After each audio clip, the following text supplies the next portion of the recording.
नमस्कार, मैं ज्योति श्रीवास्तव। आप देख रहे हैं सी न्यूज भारत। वक्त हो चुका है न्यूज बुलेटिन का। इस बुलेटिन में बात होगी बदायूं की, जहां बिलसी में पत्नी के हत्या के मामले में आरोपी पति हुआ गिरफ्तार। साथ ही चर्चा होगी महाराजगंज की, जहां निचलौल में 2 बेटियों की हत्या कर महिला ने उठाया खौफनाक कदम। और बात होगी उमरिया की, जहां स्वास्थ्य विभाग की बड़ी लापरवाही आई सामने। इन तमाम खबरों पर होगी विस्तार से चर्चा। खबर बदायूं से है, जहां पत्नी की लाठी डंडे से पीटकर हत्या के मामले में आरोपी पति गिरफ्तार। आरोपी पति के कब्जे से घटना में प्रयोग डंडा हुआ बरामद। 3 माह पूर्व पत्नी की डंडे से पीट कर हत्या करने का आरोप है। वहीं पुलिस ने रिपोर्ट दर्ज कर आरोपी पति को जेल भेज दिया है। पूरा मामला बिलसी थाना क्षेत्र के भिलौलिया गांव का है। बदायूं से सी न्यूज संवाददाता नईम की रिपोर्ट। उत्तर प्रदेश के महाराजगंज जिले में एक दिल दहला देने वाला मामला सामने आया है, जहां निचलौल थाना क्षेत्र के घोड़हवा में एक महिला ने कमरे के अंदर अपनी 2 मासूम बच्चियों की हत्या कर आत्महत्या की कोशिश की है। सूचना पाकर मौके पर पहुंची पुलिस ने शव को कब्जे में ले लिया है। वहीं घायल महिला को जिला अस्पताल में मेडिकल कॉलेज रेफर कर दिया गया है। बताया जा रहा है कि निचलौल नगर के घोड़ाहवा वार्ड निवासी अमन विश्वकर्मा की पत्नी अपनी 2 बच्चियों और एक भांजी के साथ घर में रहती थी। आज करीब शाम 4 बजे उसकी भांजी शिखा स्कूल से पढ़कर जब वापस लौटी तो दरवाज़ा बंद था, जिसके बाद उन्होंने शोर मचाना शुरू कर दिया। शोर सुनकर आसपास के लोग मौके पर पहुंचे और कमरे का दरवाजा तोड़ा तो घर में अमन की पत्नी साक्षी, बेटी आरोही और अपेक्षा जमीन पर खून से लथपथ होकर गिर पड़े थे, जिसे देख चीख पुकार मच गई। किसी ने इसकी सूचना पुलिस को दी, जिसके बाद घटनास्थल पर थानाध्यक्ष पुलिस बल के साथ पहुंचे और घायलों को अस्पताल पहुंचाया, जहां दोनों बच्चियों को मृत घोषित कर दिया गया है, जबकि घायल साक्षी को मेडिकल कॉलेज रेफर कर दिया है। घटना की सूचना पर सीओ निचलौल और फॉरेंसिक टीम भी मौके पर पहुंचकर जांच में जुट गई है। वहीं जिला अस्पताल में पुलिस अधीक्षक सोमेंद्र मीणा तथा अपर पुलिस अधीक्षक आतिश कुमार सिंह ने पहुंचकर घटना के संबंध में जानकारी ली है। घटना के बाद मोहल्ले में चीख पुकार मची हुई है। वहीं इस दर्दनाक घटना को सुनकर हर किसी का दिल दहला जा रहा है। थाना निचलौल में एक महिला द्वारा अपनी 2 बेटी, जिनकी उम्र 5 साल और 2 साल की है, उन पर चाकू से हमला किया गया और खुद पर भी चोट कारित की गई चाकू से। दोनों बेटियों की मौत हो चुकी है। महिला का भी इलाज चल रहा है यहाँ पर जिला अस्पताल में। यहाँ से उचित उपचार के लिए, जैसे बता रहे हैं कि रेफ़र किया जा रहा है, उनका उचित उपचार करवाया जाएगा। अभी इसमें अनुसंधान जारी है। महाराजगंज से सी न्यूज संवाददाता अंगद शर्मा के साथ अरुणेश गुप्ता की रिपोर्ट। खबर शाहजहांपुर से है, जहां नगर आयुक्त केपी सिंह द्वारा महानगर क्षेत्र के चिनौर व श्यामतगंज गौटिया में नवनिर्मित एमआरएफ सेंटर का निरीक्षण किया गया। निरीक्षण के समय एमआरएफ सेंटर की स्थिति को देखा गया। अवशेष कार्यों को शीघ्र ही पूर्ण कर नवनिर्मित एमआरएफ सेंटर का संचालन प्रारंभ कराने का निर्देश संबंधित को दिया गया। निरीक्षण के समय मुख्य अभियंता सिविल एसके अम्बेडकर उपस्थित रहे। शाहजहांपुर से सी न्यूज संवाददाता फसाद खान की रिपोर्ट। बिल्ली मारकुंडी की पत्थर खदानों के अनियंत्रित विस्फोट से जमीन के नीचे रह रहे जीव जंतु का नुकसान हो रहा है। एनजीटी के आदेश पर 5 पत्थर खदानों के गहराइयों की होगी नापी। एनजीटी के आदेश के बाद खनन क्षेत्र से हड़कंप मच गया है। बिल्ली मारकुंडी की पत्थर खदानों में भारी विस्फोट से अजगर और रसल वाइपर के ठिकाने तबाह हो रहे हैं।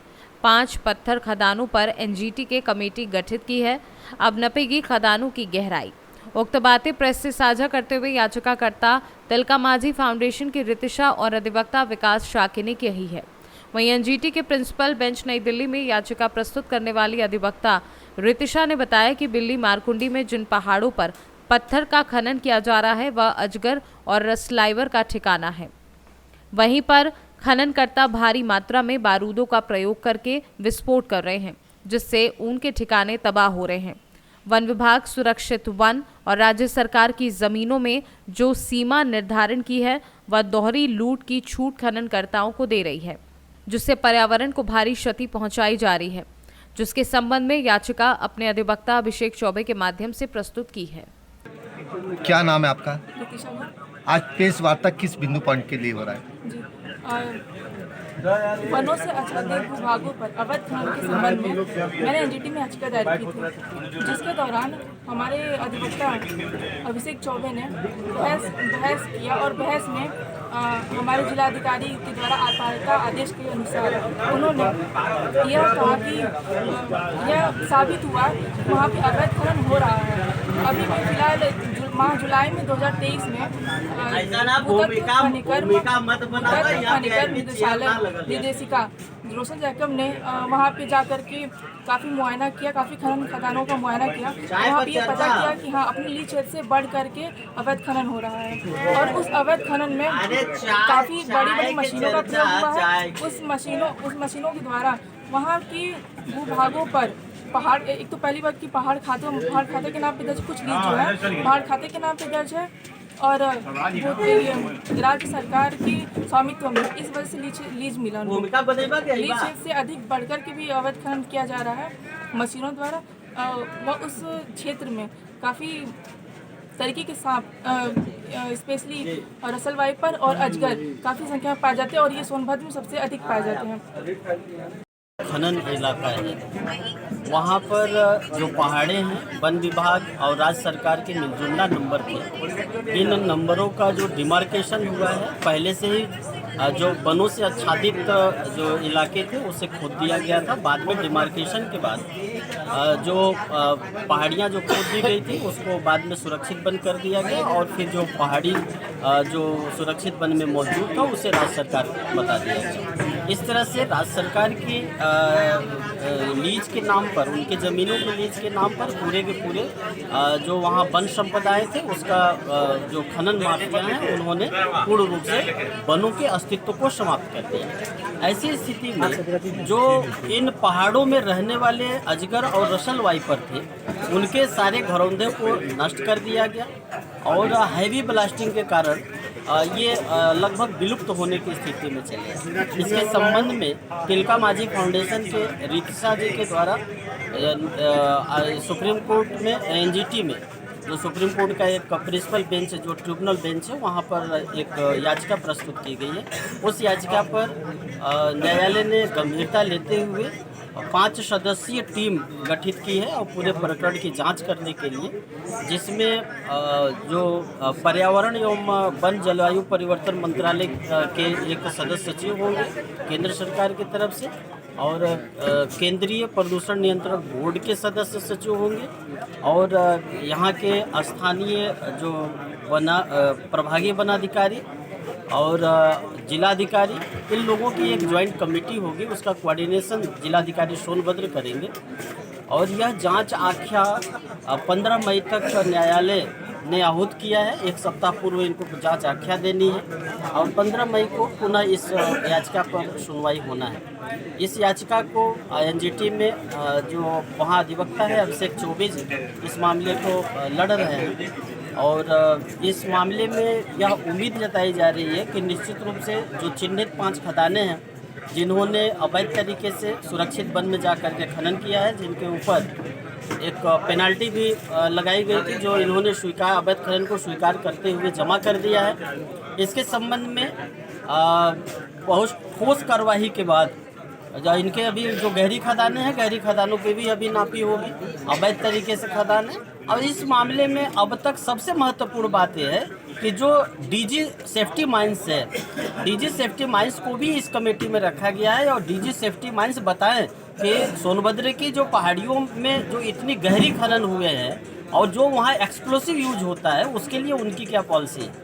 तो यह मैं समझता हूँ कि सोनभद्र के इतिहास में एक बहुत बड़ा फैसला है और निश्चित रूप से मैं समझता हूँ कि ये जो अवैध खदानें जो चल रही थी, जिनके संबंध में पिटीशन है, वो बंद तो होंगे ही, साथ साथ इसके अलावा जो अन्य खदानें हैं जो इस तरह की अवैध खनन की गतिविधियों में संलिप्त है, उनके खिलाफ भी जल्द कार्रवाई होगी और इस तरह के जो अवैध खनन करने वाले जितने भी खनन माफिया हैं उनके ऊपर नकेल कसा जाएगा और ये सारे अवैध खदानें बंद कर दी जाएगी। सोनभद्र से सी न्यूज़ संवाददाता कुमधर चौधरी की रिपोर्ट।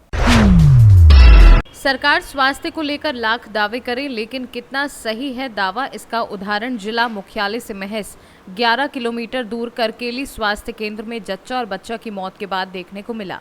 जहां स्वास्थ्य विभाग की लापरवाही के चलते 22 वर्षीय शीतल पति संतोष बैगा, जो 9 माह की गर्भवती महिला को इलाज के लिए करकेली स्वास्थ्य केंद्र लाया गया, जहां गलत इंजेक्शन लगने से शीतल की मौत हो गई।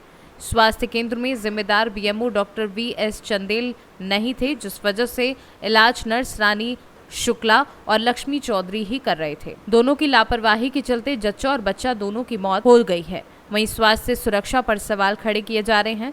परिजनों ने उच्च स्तरीय जांच की मांग की है। मैं ग्राम घुनसू का हूँ। क्या हुआ है? ये घटने के बारे में मैं सुबह जब निकला मोहल्ले तरफ, तब मुझे पता चला कि वह संतोष की पत्नी की घटना हो गई। मैंने इसके जो है घर के परिजनों से पूछा किस बेस में घटना हुई। इन्होंने बताया कि हमने स्वस्थ करकेली हॉस्पिटल डिलीवरी में था तो लेके गए थे। वह उसकी मृत्यु नर्सों की लापरवाही के कारण हुई और मृत्यु होने के बाद में क्या किए हैं कि वह 108 में ज़बरदस्ती उसको बैठा करके उमरिया स्वास्थ्य केंद्र के लिए भेजा गया है, जबकि उसकी मृत्यु करकेली ही स्वास्थ्य केंद्र में हो गया है। जब यहाँ पे लाए तो डॉक्टर ने जो है तो ये इस बात के लिए तो मैं नहीं बता पाऊंगा कि डॉक्टर ने क्या कहे कि मृत्यु हो गई, पर उसकी मृत्यु हॉस्पिटल ही करकेली में ही हो गई है और नर्सों के ऊपर जो है तो कार्रवाई होना चाहिए और उनको जो है तो लापरवाही कर रहे हैं, उनको जो है तो नौकरी से बेदखल की जाए। चौधरी एक सिस्टर हैं करकेली में, शुक्ला हैं, इनकी लापरवाही से शीतल की मृत्यु हुई है और जब तक हमको इसकी निर्णय नहीं मिलेगा हम डेड बॉडी नहीं उठने देंगे। हमारी मांग है क्या आपने संयुक्त अभी जो हम पोस्टमार्टम के लिए हम मांग नहीं किए, जब तक हमारी इसकी जांच नहीं होगी, जब तक हम पीएम तो चल रहा है, अगर आपने मांग किया है कि हम मांग किए हैं। उमरिया से सी न्यूज़ संवाददाता नीरज यादव की रिपोर्ट। फिलहाल के लिए बुलेटिन में बस इतना ही। वक्त एक छोटे से ब्रेक का। ब्रेक के उस पार हम आपको और भी तमाम बड़ी खबरों से करवाएंगे रूबरू।